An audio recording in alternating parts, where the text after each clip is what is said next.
Bonjour à tous et bienvenue dans cette nouvelle vidéo. Avant d'améliorer l'affichage, on va pousser les modifications.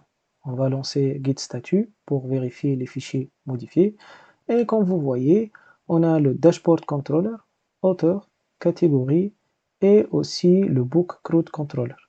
Mais si vous avez remarqué, on a le dossier Uploads. Ce dossier, on ne va pas le pusher. Du coup, pour faire ça, on va pointer sur Git Ignore et on va ajouter ce dossier. On a déjà public asset et on va ajouter public/uploads.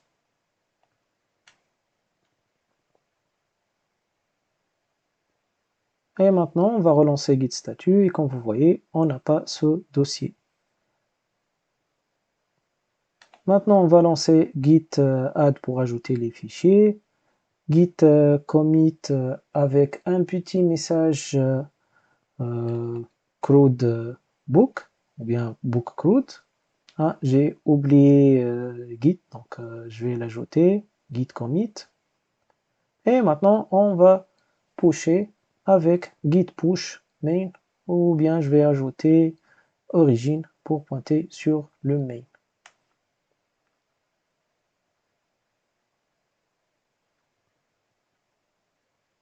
Avant de commencer l'amélioration de l'affichage, on va voir déjà quels sont les champs qu'on va améliorer. Donc le premier, ça va être résumé. Lorsqu'on clique ici voir le contenu, comme vous voyez, il affiche les balises HTML. Par contre, nous, on a besoin d'afficher un contenu HTML avec, par exemple, si l'écriture bold ou bien italique ou bien un tableau. Le deuxième, c'est la catégorie. Ici, on n'a pas d'informations sur la catégorie. On voit seulement le nombre de catégories associées à ce livre. Ici, 4, 2 et 2. Après, pour le livre, on ne veut pas afficher le nom haché. Du coup, on a besoin juste d'un lien pour cliquer et afficher le livre. On retourne sur le code pour faire les modifications nécessaires. Du coup, l'idée, c'est de rester sur cet affichage. Ça, c'est dans le formulaire. Et changer l'affichage dans la page index. Donc, pour laisser ce champ-là seulement dans le formulaire, on va ajouter une option qui s'appelle Only on Forms. Maintenant, si j'actualise la page, cette colonne-là va disparaître. Et comme vous voyez.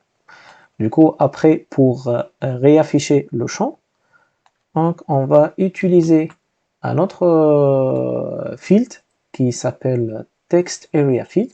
Je vais copier, j'ai déjà préparé le code, donc je vais copier ce que j'ai fait et après je vais vous expliquer. Et vous allez voir que c'est facile à le faire. Donc ici, j'ai récupéré le Text Area Field avec le même nom dans l'entité, Summary avec le label. Après, j'ai ajouté cette option, Render as HTML.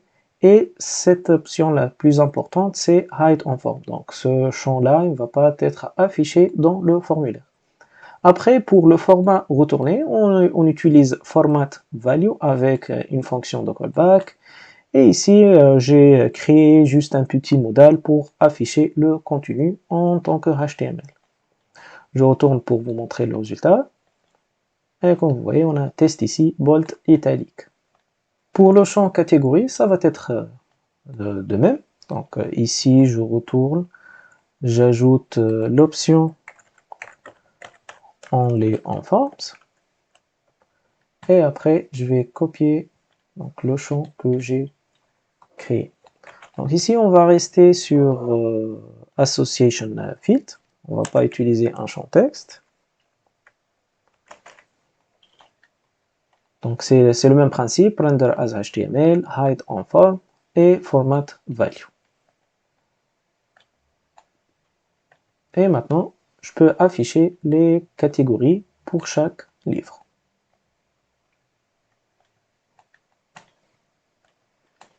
Maintenant, pour notre fichier, donc file field, c'est juste on va changer un peu ce qu'on utilise. Au lieu de only on form, on va utiliser maintenant hide on index. Donc on va pas, ce champ-là va être affiché dans toutes les interfaces, sauf l'interface index. Et après, pour l'afficher dans l'index, on va utiliser text field, car c'est juste on va récupérer un lien, toujours under as HTML, hide en form et format value, et on va retourner juste un lien pour afficher le livre. Vous voyez, voir le PDF, et maintenant on peut afficher le livre. Du coup, si vous voulez voir plus d'options, comment afficher, show or hide les options ou bien les fields dans soit le formulaire, soit les pages index, modifications, details, comme ça. Donc vous pouvez pointer directement sur ce fichier field thread et vous allez voir tout ce que vous avez besoin. On a hide en detail, hide en form, donc hide en index. Je pense qu'il y a les show aussi, only en forms, only en detail, en form. Donc vous avez plein d'options que vous pouvez les utiliser selon vos besoins. Du coup, c'est tout pour cette partie d'amélioration d'affichage. Vous pouvez s'amuser à changer ce que vous voulez. Mais avant de partir, on va voir ce qu'on a inséré dans la base de données. Ici, on a 3 livres. Et si vous avez remarqué, on a les deux champs Book File Path et Cover Image Path sont les deux nuls. Car on ne peut pas ajouter ces fields-là dans le formulaire, car on n'a pas besoin, et ce sont des trucs à mettre, donc qui contient seulement le path. Donc on a besoin de trouver une solution pour ce problème. Aussi, on va faire un test de suppression. Confirmer,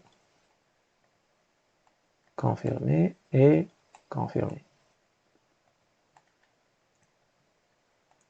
Donc on va retourner sur la base, et comme vous voyez, tous les livres sont supprimés, mais on va vérifier aussi l'espace de stockage, donc public book, et on va vérifier s'ils sont supprimés ou non, et comme vous voyez, les images et les fichiers PDF ne sont pas supprimés. Du coup, un jour, on va avoir un problème de stockage sur notre serveur. Du coup, on a besoin de trouver une solution pour ça.